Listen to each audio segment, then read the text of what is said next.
Hello and welcome to Future Squared. Stephen Hawking once said that intelligence is the ability to adapt to change, so let's adapt. My name is Steve Glaveski, and each week I'll bring you conversations with preeminent thought leaders from a variety of fields to help you think in a multidisciplinary way, kick goals in your professional and personal life, and better navigate what is fast becoming a brave, new world.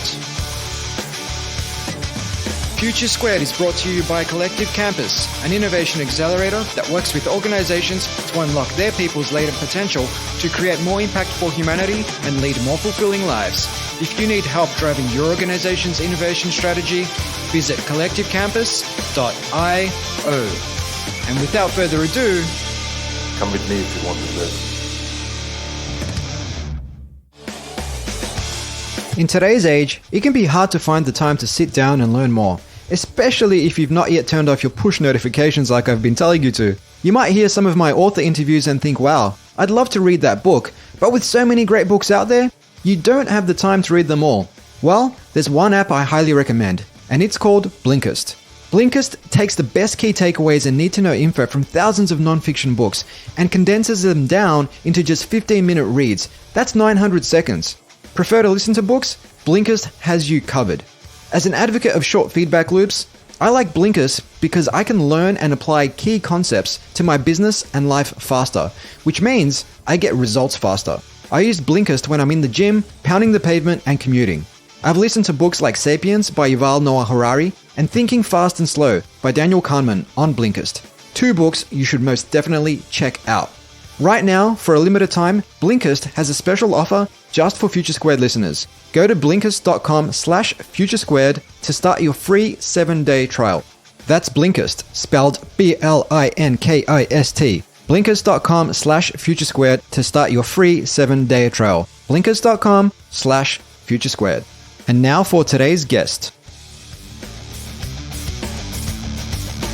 You need to show your own weaknesses and your own vulnerabilities so that you can get them to be open and honest and share with you theirs.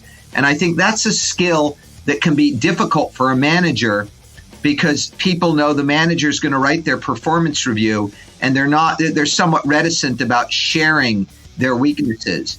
Bill would share his own vulnerabilities with you so that he built that trust, as Alan mentioned, but then so that he could help you reveal to him what your weaknesses were so that he could then work on them with you.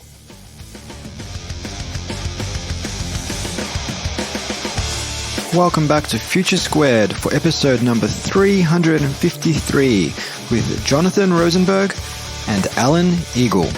Jonathan Rosenberg is the former Senior Vice President of Products at Google and current advisor to Alphabet CEO Larry Page.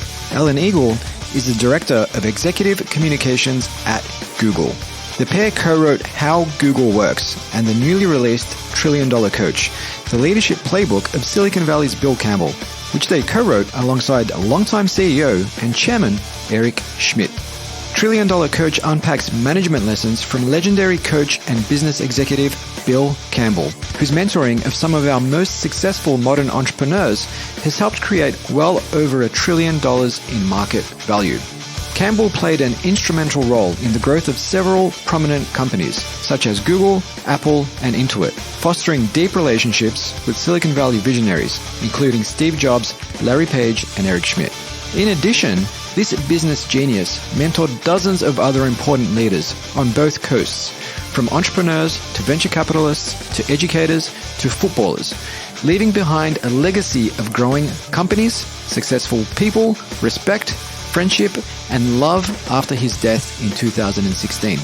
We unpacked many of Campbell's teachings in this episode, including 1. Why it's not your title, but your people who make you a leader. 2. How to build trust into the fabric of your organization so that it avoids the debilitating politics that plagues many organizations today. 3. The value of taking a people and team-first approach. 4. Why it's not what potential hires did in the past that matters, but how they did it. 5. First principles thinking, what it is and how to use it to make better decisions.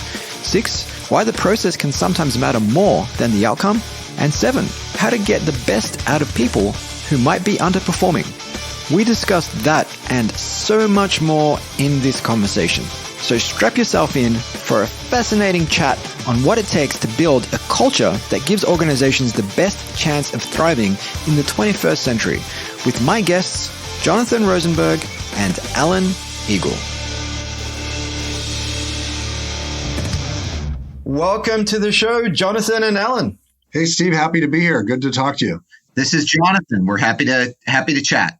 It's an absolute pleasure to have you gentlemen on the program, joining me all the way from sunny Silicon Valley over there in summer right now. A bit sunnier than it is here in Melbourne, 8 degrees Celsius right now in the morning, but I will make do. Before we get into the business of the book today, gentlemen, I wanted to take a leaf out of Bill Campbell's book and do a quick trip report. What's one thing you both did this last weekend that you'd like to share?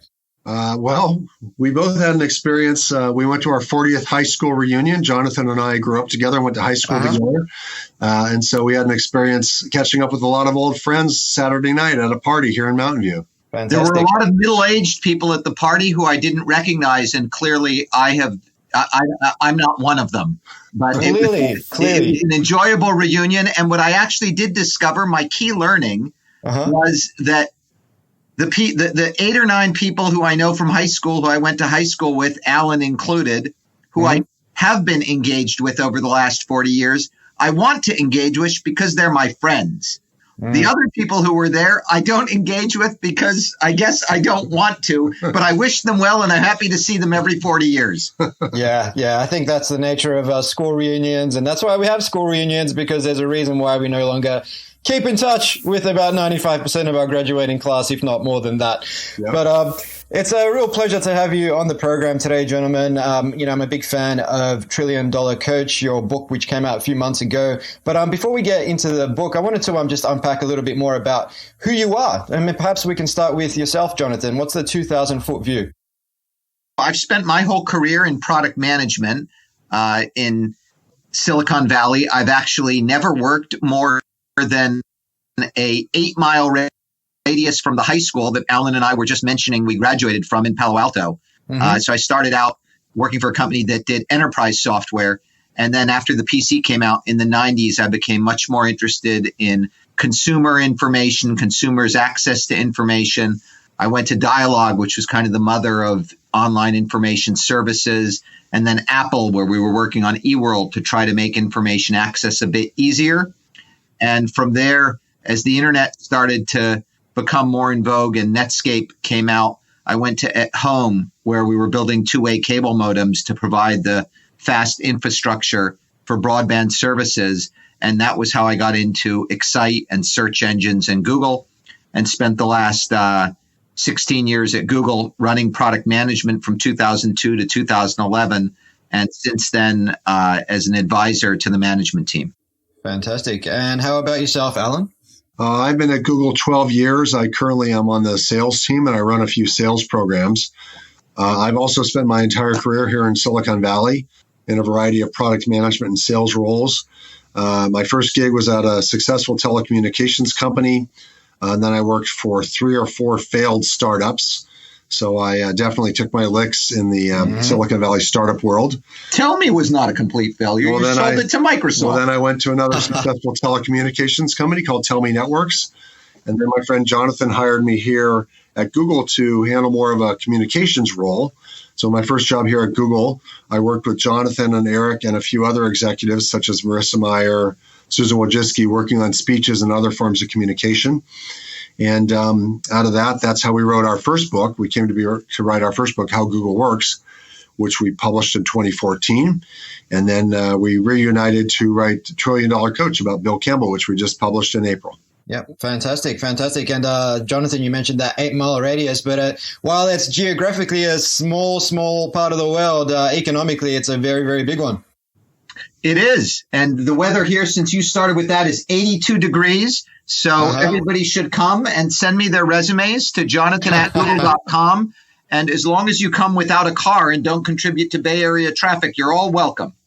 Well, I'm glad to hear that the weather is good, because you guys must still be reeling from the Golden State Warriors loss to the Raptors in the NBA Finals a few weeks ago. Really? You had to mention that? Really?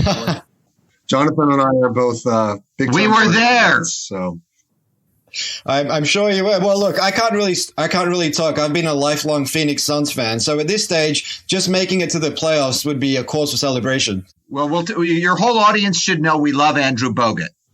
Well, there you go. It's the token Aussie basketball player that every American knows. I love it. But guys, speaking of the Warriors, I mean, Andre Iguodala said something recently that coaches are just one part of the equation when it comes to teams. But, in Silicon Valley, $1 trillion coach gets enormous credit, and his name is Bill Campbell. Unfortunately, Bill passed away over 3 years ago, but his legacy lives on in his teachings and in your book. Please enlighten our audience as to who Bill was. Sure, I'll start. This is Alan. Bill Campbell is from Pennsylvania, grew up in Pennsylvania and went to college at Columbia University in New York, where he played football. And then after he was done with college, he started his career as a football coach, American football, of course. He was a coach at Boston College and then the head coach at Columbia in the late 70s. So this guy who had so much impact here in Silicon Valley as a business leader, the first 12 years of his career, he was a football coach. He didn't turn to business until age 39. He was, I should mention, not a very successful football coach. Columbia lost a lot more football games than they won. But at age 39, in about 1980, Bill turned to business. He started at J. Walter Thompson, an advertising agency, moved quickly onto Kodak. And along the way, he met Bill Scully.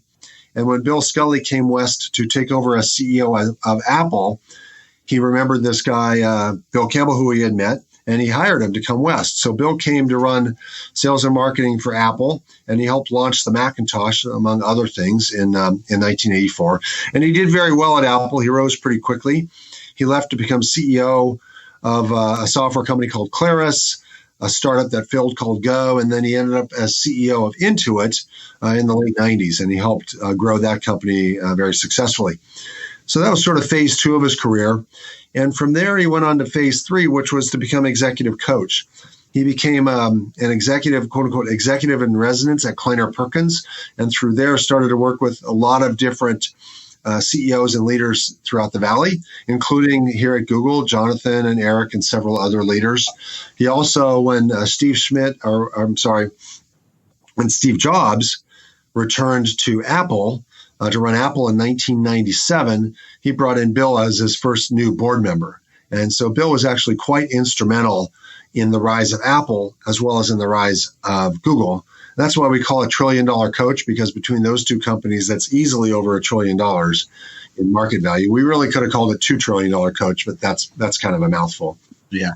I think Alan sort of talked a lot about, the specifics of his career arc. But just getting to know him as a person and a man, he was all about loyalty. He was all about integrity. He was all about, as a coach, evangelizing for courage and pushing us to do better. He was super generous. He gave away, he bought people meals before he could afford to when he was an executive, when he was just a coach. He was just this larger than life person who would come in, light up a room, hugged everybody, swore a little bit more than I think you're supposed to these days, and built communities and brought people together.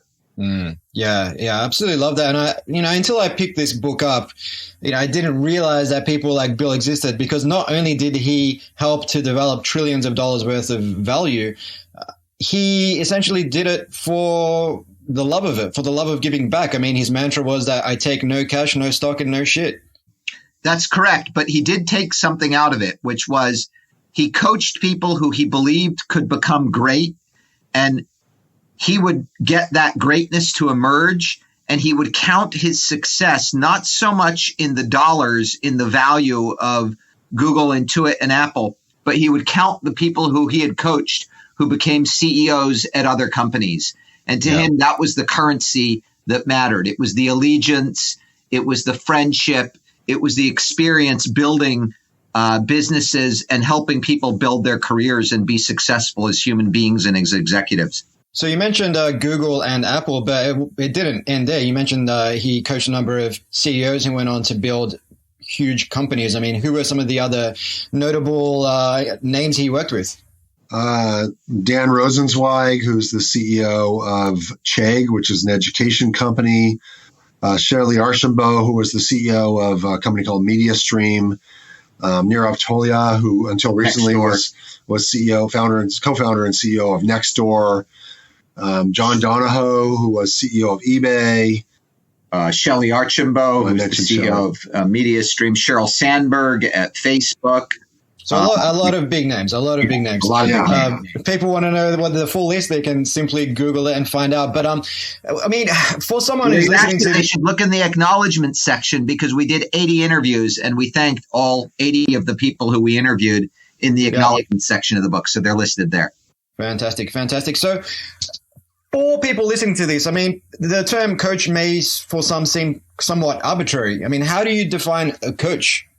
So I think coaches differ from managers.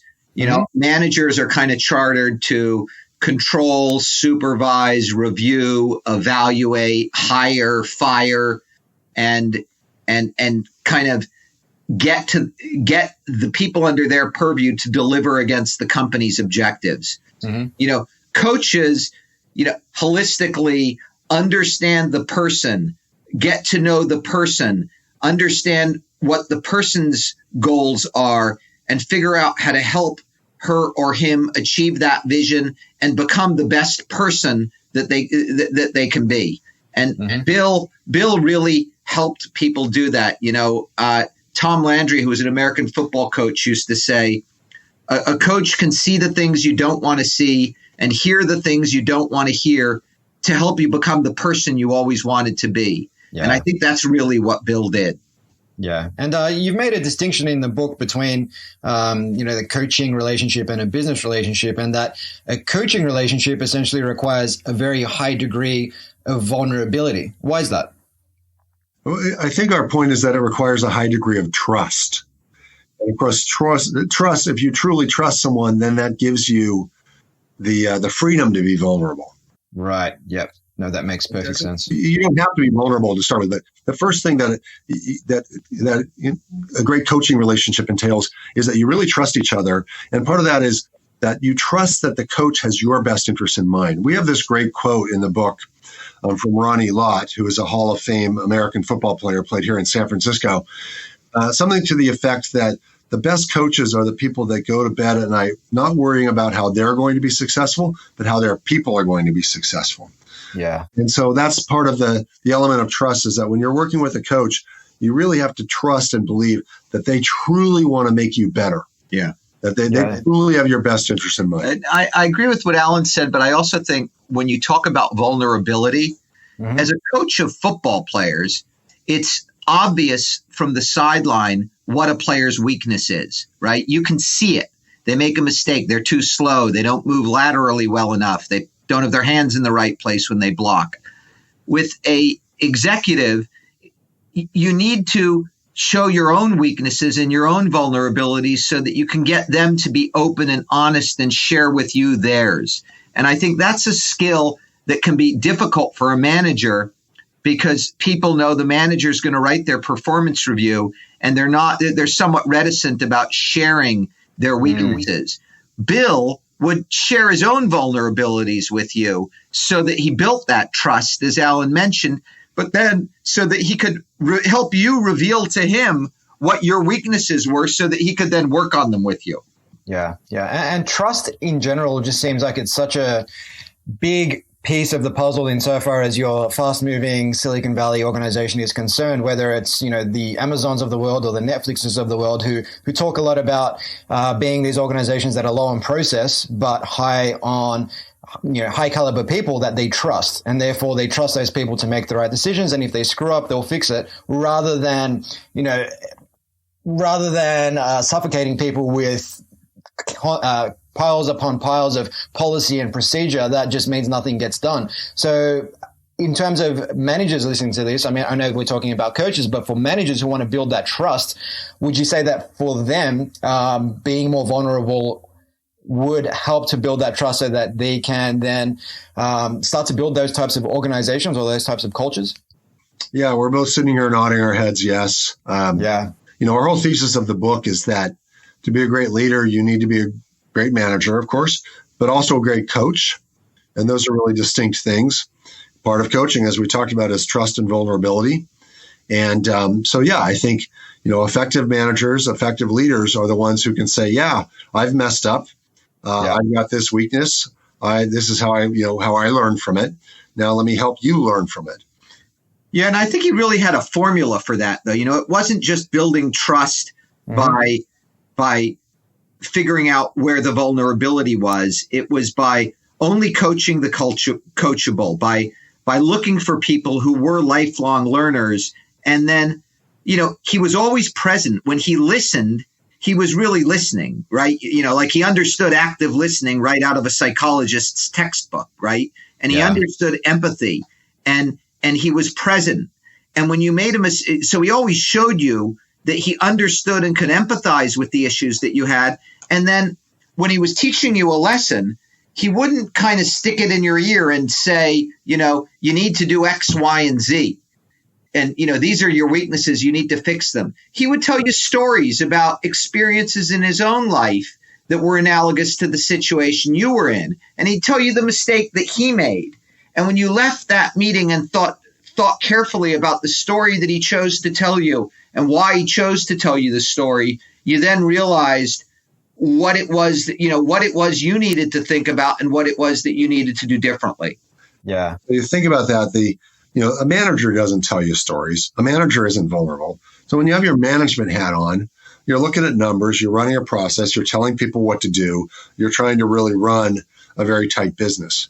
But then sometimes when you're working with your people, you do want to put your coach hat on. You might tell a story, you might be more vulnerable, you might try to, get ideas from them. And it's a deft art to go back and forth between the two. But that's what we think is really critical that people get out of this, is that to be a good manager and a good leader, you need to sometimes put that coach hat on. Yeah. And then on the other side of that equation, being coachable, something you touched on earlier, requires honesty and humility. Otherwise, if you're not going to actively listen or be humble, if you're going to approach those coaching relationships from a position of ego, then you're probably not going to get too much out of them.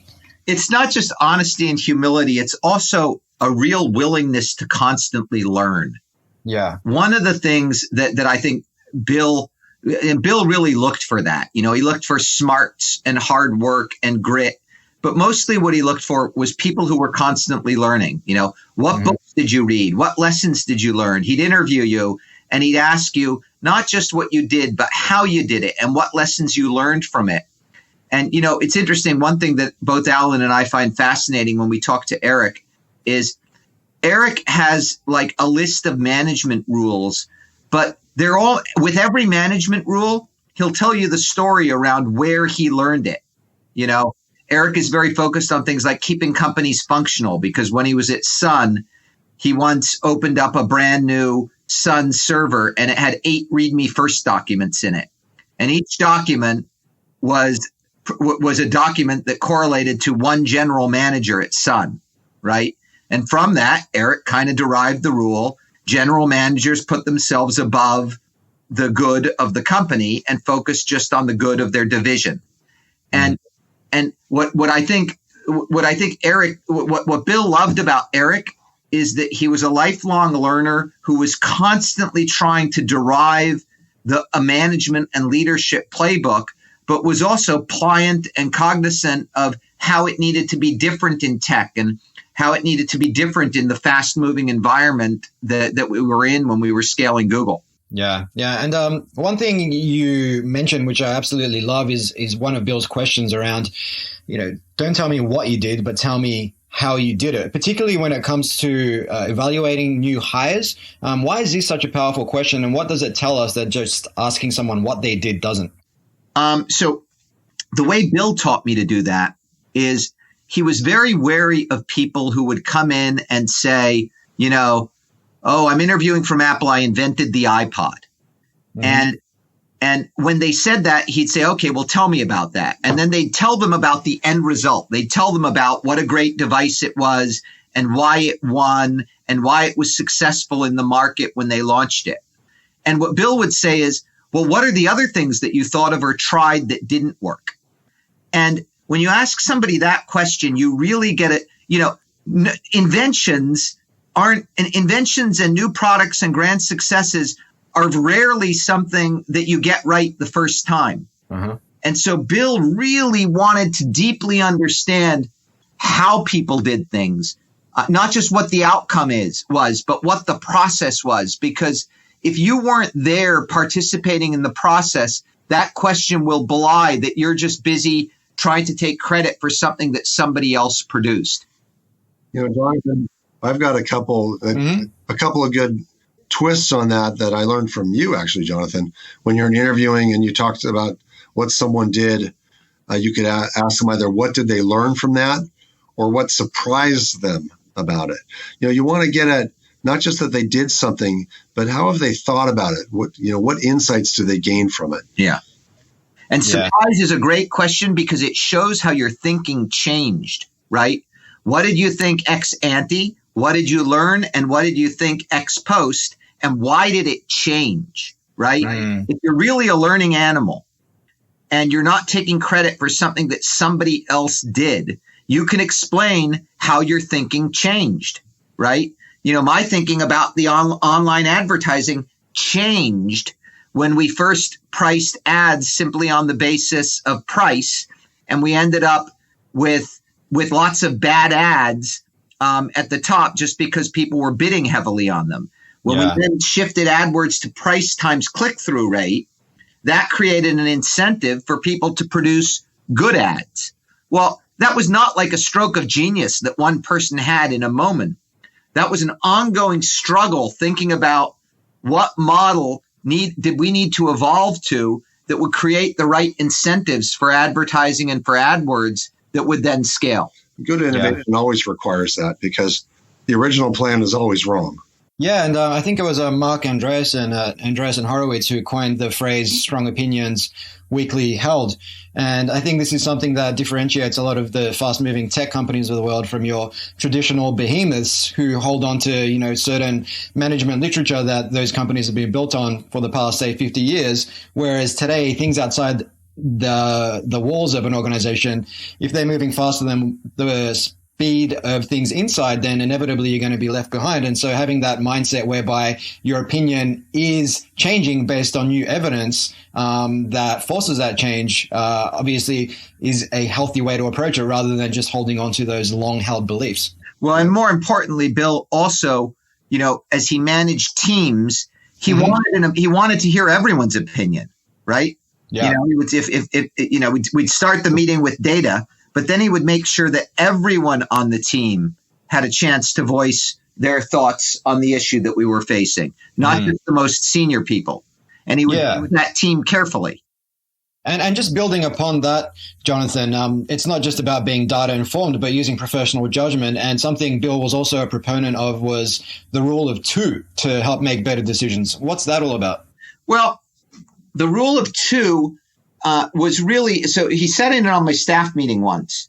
And he, after the meeting, he said, okay, well, Jonathan, you had an agenda and you sent it out in advance. That was good. After that, you pretty much did everything wrong.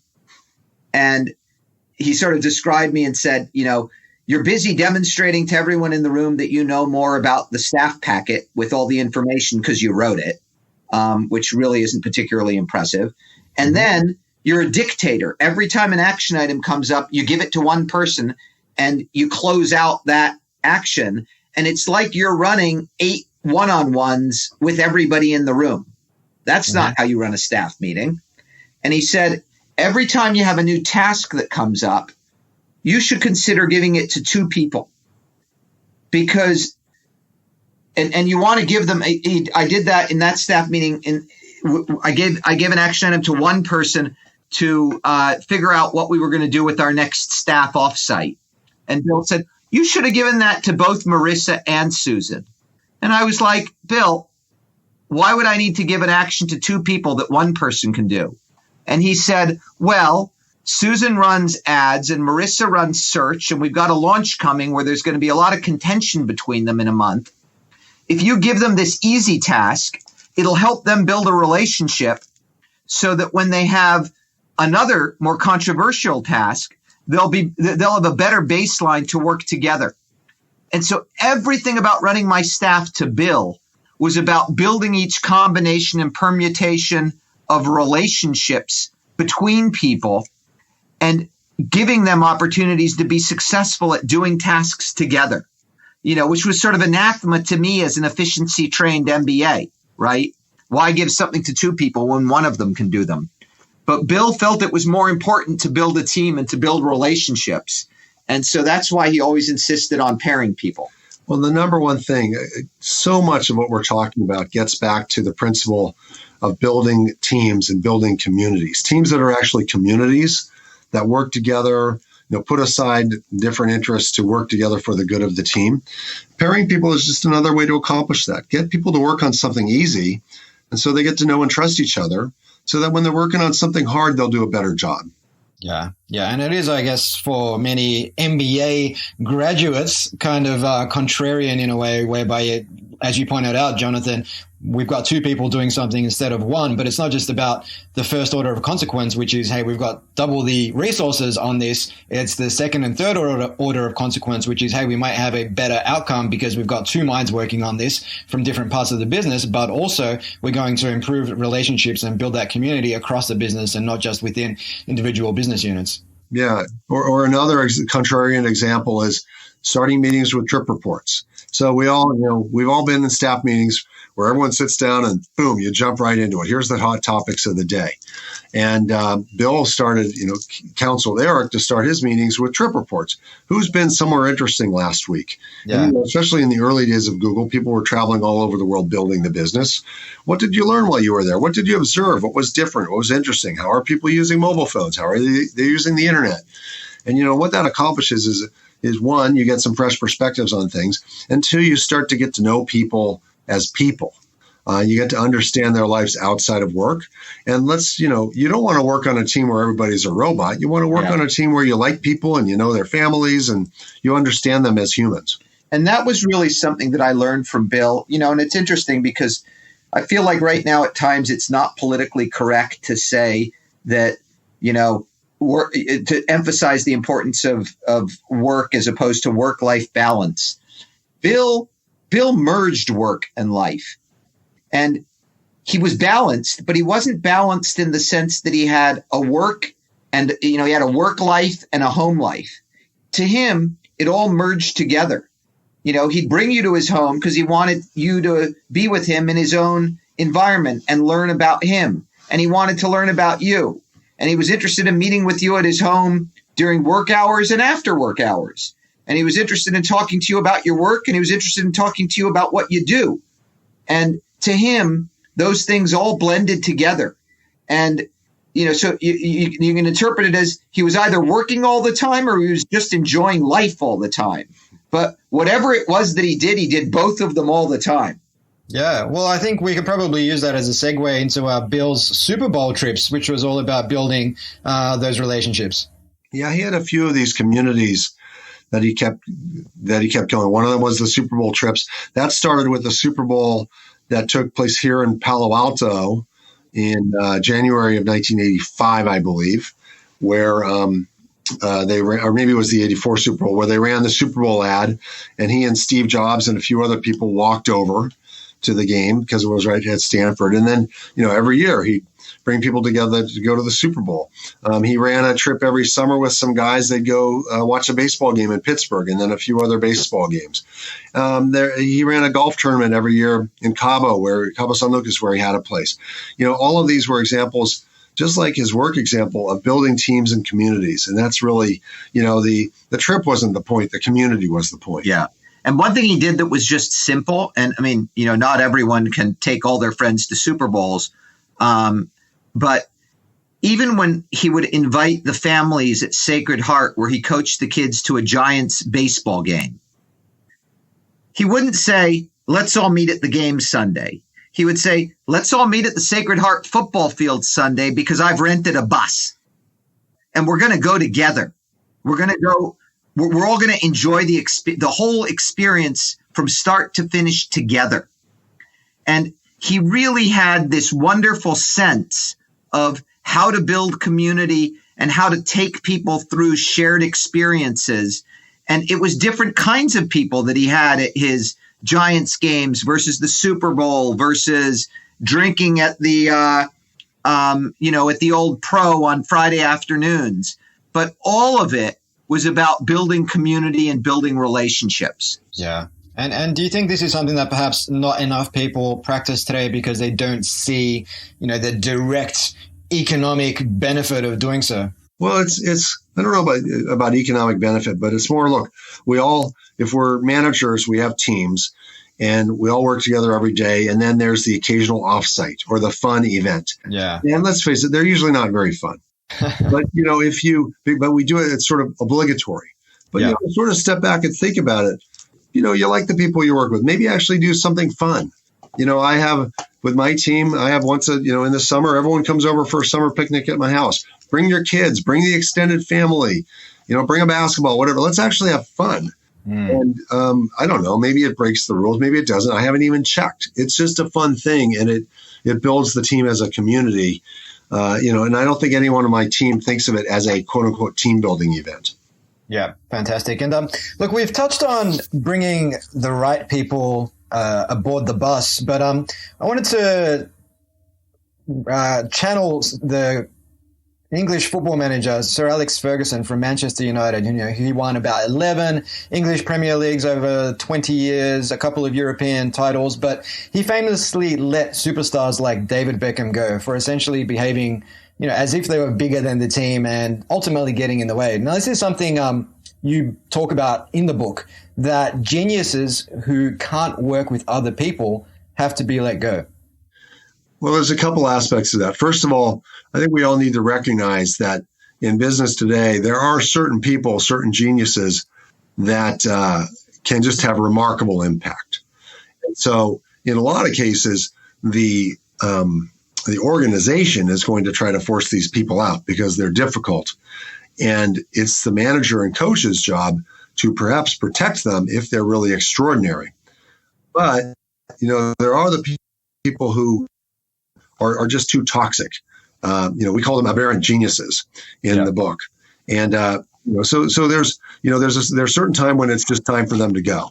There are certain sets of behavior where it's kind of easy to decide if an aberrant genius needs to go, which is that they're harassing people. They're acting with a lack of integrity. But oftentimes it's more sort of a gray area. So one of the things to look at is, a lot of these folks really are team players. They are really trying to make the team better. They're just doing it in their own way. And in that case, maybe they're coachable. Maybe you can actually help them. But then it comes a point where it becomes too much of an investment. And a good rule of thumb that we point out in the book is that if you're spending so much time coaching them that it's getting in the way of you actually doing your job, maybe that's when it's become too much. Yeah, beautifully said. And on geniuses who don't get in the way, you talk about a new breed of employee in the book, the smart creative, who is essentially adept at combining technical depth with business savvy and creative flair. But for a lot of, say, traditional organizations, they might be able to hire someone like that, but they will not be able to hold on to them because the environment doesn't really enable them to succeed at scale. What kind of environment should organizations be striving to create to enable smart creatives to succeed? Well, I think so. I think you can create an environment in which those people can succeed. You just need to change it. I think those are environments where they're very transparent, where there's lots of communication, where there's a lot of respect for being able to try and fail, where there's a very clear understanding that we put the team first, and where we don't tolerate people that don't tell the truth, but we do tolerate people, and we are interested in diversity. We're interested in people that are different. We're interested in people that look at problems differently. We're respectful of people who have different ideas and who have different backgrounds. And we're supportive of the smart, creative, or aberrant genius who, may not be good at everything, but is extremely good at one or two things.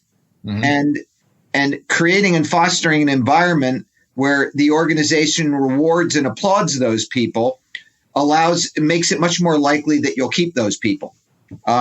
I wouldn't question Alex Ferguson since he has a sir in front of his name, and neither Alan or I have sirs in front of our names. But I think you can hang on to many of these people and create environments where they're happy and where they're successful, where other organizations or teams would have otherwise discarded them. And Bill was very, very good at latching onto those people and finding those people and bringing out the best in them and making sure that the rest of the team accepted them and tolerated them unless they went way too far overboard in their inappropriate behavior. And I think what smart creatives crave the most is the opportunity to work on new and exciting things. So, the way you allow that to happen is don't put them in a straitjacket. Let them do their jobs, but also give them the freedom to work on the other new and exciting things. Maybe that doesn't work so well in football. You don't want David Beckham suddenly deciding he wants to be a goalie. But in business, that can work pretty well. If people are doing their jobs, give them the opportunity to look for new and exciting things to do within the company. Mm-hmm, mm-hmm. And I love what you said there about, you could have someone who is a genius, or perhaps they're not performing well in a particular role in a particular set of circumstances, but that ultimately points to the fundamental attribution error, where if somebody's not performing well, we often default to pointing flaws out of their character rather than looking at the environment they find themselves in, whether it's conducive to them performing their best. And sometimes a stroke of genius in terms of leadership, coaching, changing the environment can actually get a totally different outcome out of that person. Well, this is something we as managers are all encouraged to do here at Google, which is talk with all of our people at least twice a year, coaching them on career development. Yeah. And part of that is actually saying, what is your next job? What do you want to do? Because the best way to make your next job happen is to visualize it and then figure out what the roadmap is to get there. Yeah. And I think one thing Bill taught me there is to separate that coaching and career discussion from the performance management compensation discussion. Those are two very different things. One is really focusing on what the person needs to do better and how they're being evaluated. And then the other is kind of doing a career exercise where you ask them, produce your resume 5 years from now with you in the job you want to be in. And let's talk about evaluating your strengths and weaknesses in light of a manager who's interviewing you for that job. And let's have an honest conversation about that. This isn't your review. This is my opportunity to help you build the skills that you need to get into that job. Yeah. Yeah. And on giving people feedback, whether it's in those, say, performance review conversations, Bill was a massive proponent of being relentlessly honest and candid, and essentially coupling negative feedback with caring. That seems to be something that is quite pervasive throughout this book, just that vulnerability, humility, honesty, caring, but also just transparency above all. Yeah, and he did that real time, right? Mm-hmm. If he had feedback for you, he wanted to give it to you right then and there, right after the meeting. And regardless of what feedback it was, it was an opportunity for him to show that he cared. And one of our executives, Rachel Whetstone, who we interviewed, told us a story of a staff meeting that Eric ran, and she was arguing for something and it was shot down. And Bill chased her out of the room and chased her down. And, you would think he would be like helping her unpack, how she was going to go fight again or see how she was doing. And all he did was say, Rachel, it didn't go your way in there. But, you'll do better. You'll do better on the next issue. And, what was fascinating about that is, he's just telling her like it is, but he's recognizing that she's probably upset because something didn't go her way. And he isn't telling her, what she did wrong or how to go back and fight again. He's just saying, I saw it. It didn't go your way, and you'll have another opportunity with something else. Yeah. A lot of these things like that are things that any manager could do. It doesn't take a lot of time. You can read the person's body language in the room. You can see they're upset.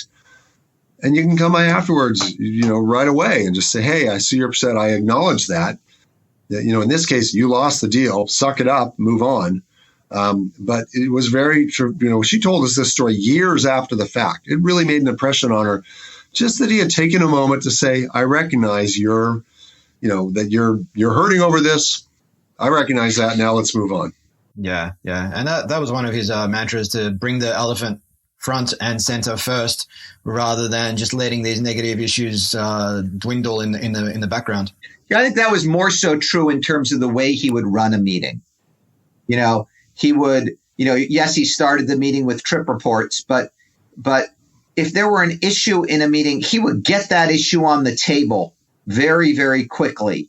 And then he would have a formula where everyone in the room was encouraged to weigh in. And if you didn't speak up, you probably shouldn't be in the room. So he'd ask you to speak up. And then when the whole thing kind of just started to turn into a bitch session, and people were just complaining and at each other's throats, reiterating the same arguments, he would say, okay, it's time to make a decision.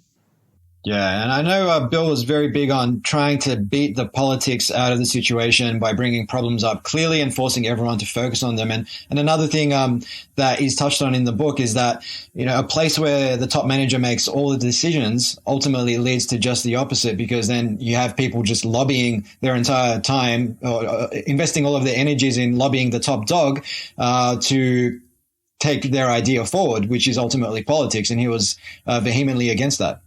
I think this section of the book that is perhaps most valuable is this section on decision making and the process on how you run a good decision making process. You can never guarantee you're making the right decision, but you can guarantee you're running a good process. As Jonathan just revealed, just described, the best process is one that you get all the best ideas out on the table and you rally around the best idea. And then you make sure everyone commits. So part of that, earlier anecdote about Rachel Whetstone was he was acknowledging that, she felt bad about it, but he was also reminding her that it's time to commit to the decision the group made. Yeah. And that happens if you run a really good process. If you run a process where people feel they're not heard, or they feel maybe it wasn't the best decision, but it was made for political reasons, they're not going to commit to it. And then they're going to sabotage it either, explicitly or implicitly. Yeah. God forbid with Bill, he ran a meeting or someone ran a meeting and you ostensibly accepted the outcome of the meeting and then left the room undermining the decision, right? If he had no tolerance for people that did that. Yeah. And a couple of things we've touched on here that I wanted to just draw links to. Process versus decision kind of ties into what we covered earlier around hiring, where you ask people how they do something rather than what. You get a feel for the process, because the outcome may have been positive, but maybe the process wasn't the best one. And oftentimes outcomes are a byproduct of not just the decision, but also luck. And they may talk through the process, and to you it may become evident that, hey, actually that outcome may have been somewhat positive, but your process didn't really make all that much sense. Yeah, Bill really over-indexed on process. And, one of the quotes that we have on the book is that your title makes you a manager, but your people make you a leader. I love that. And he really believed that your people elect you captain of the team, and they elect you captain of the team by observing the processes that you adhere to, right? How do you run your one-on-one with them?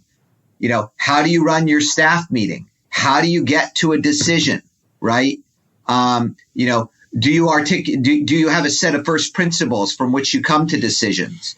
And Bill was very astute at watching people, and really would remind us that the people who work for you watch everything that you do, and they come to conclusions and they make inferences based on all of your behavior and all of your processes. And they can make an instant decision about how good a manager you are based on your process. They can't always make an instant decision on whether or not the plan, the strategy, the tactics that you chose to side with or implement were correct, because it's often time that determines that. But when they show up for their one-on-one with you, they know instantly whether or not you're prepared. Yeah. And on committing to a decision and your actions and everything you do, saying a lot more than your words do. I mean, one thing you touch on the book is that you can't have one foot in and one foot out, because if you aren't fully committed, then the people around you won't be either. If you're in, be in.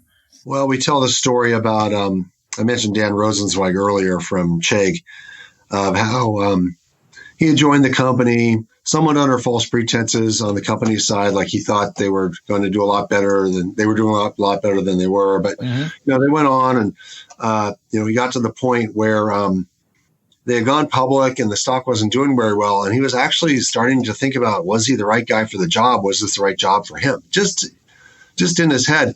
And somehow Bill intuited this, and they had a frank, long discussion. And Bill's basic message was, now is the time to commit. Leaders commit. Leaders lead when times are tough. And we had a few other people that we talked to reiterate this message. It's pretty easy to lead when everything's going great. But when things are tough, that's when your people are looking to you to really be committed in your body language and your actions and so on. So I think that's what you're referring to, is that this is, when you want to be, show your stripes as a great leader or a great coach, it's when things are tough. That's when you really got to double down on it. Yeah. And also, I mean, if you're not particularly fond of the decision that was made, but you then sabotage it, well, then you're guaranteed to have a negative outcome versus everybody just aligning themselves with that decision and moving forward. You're far more likely to have a positive outcome that way, regardless of whether or not you are 100% on board with the decision at the time it was made. Yeah, we tell the story in our previous book, How Google Works, about a very important decision here at Google, which was to pull out of the Chinese market in 2010. And Eric, who was the CEO at the time, did not agree with this decision. But he actually, the rest of the team mostly wanted to.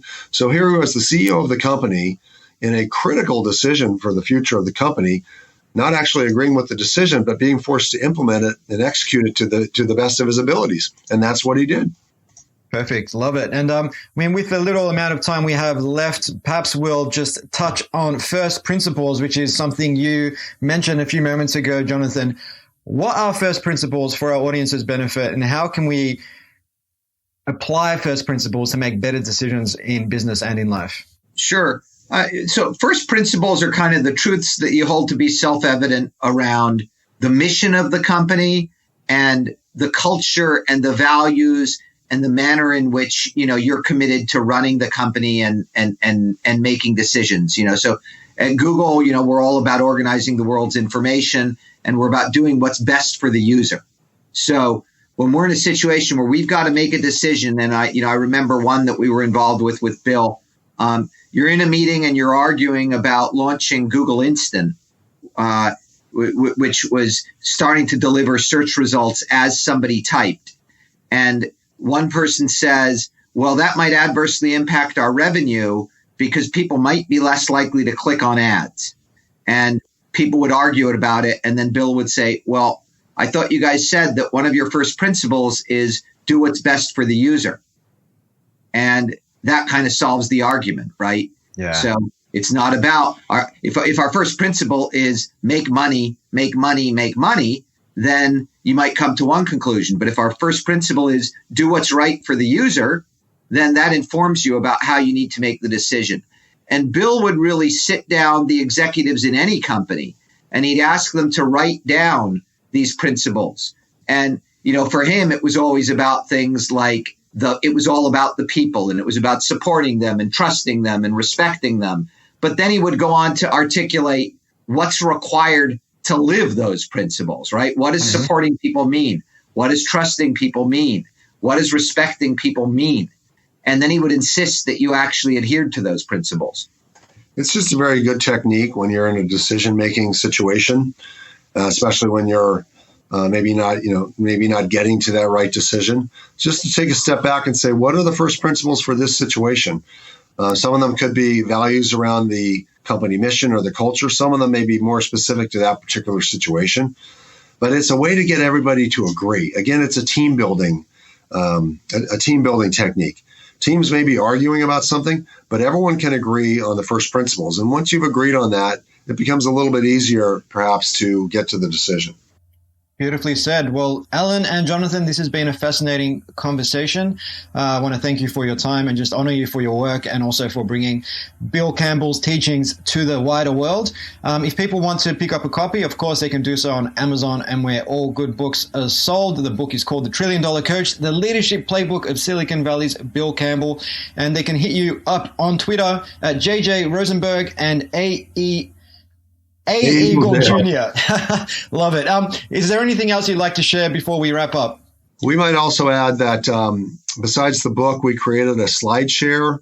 Mm-hmm. If you look on your favorite search engine for $1 Trillion Coach slide share, mm-hmm. you'll find the slide share. It's where we summarize all the principles in the book in 35 nice, easy slides. It's about a 10-minute review. That's a good primer for the overall book. And it's free. There's a first principle. Free is a good price. Free is a good price. Free is always a good price. Everyone loves free. Thank you, gentlemen. This has been a treat. Okay, our pleasure. Thank you. Hi, guys. Steve again. I hope you enjoyed this episode. If you'd like to receive a weekly email from me, complete with reflections, books I've been reading, words of wisdom, and access to blogs, ebooks, and more that I'm publishing on a regular basis, just leave your details at futuresquared.xyz/subscribe and you'll receive the very next one. If you're picking up what I'm putting down, take a minute to like, share, or subscribe on Apple Podcasts, Google Play, Spotify, or wherever you get your podcasts. It goes a long way to giving the podcast the exposure it needs so I can continue bringing you guests and conversations of the highest caliber. You can catch me on Twitter at Steve Gliveski and on Instagram at TheSteveGliveski. Until next time. Hasta la vista, baby.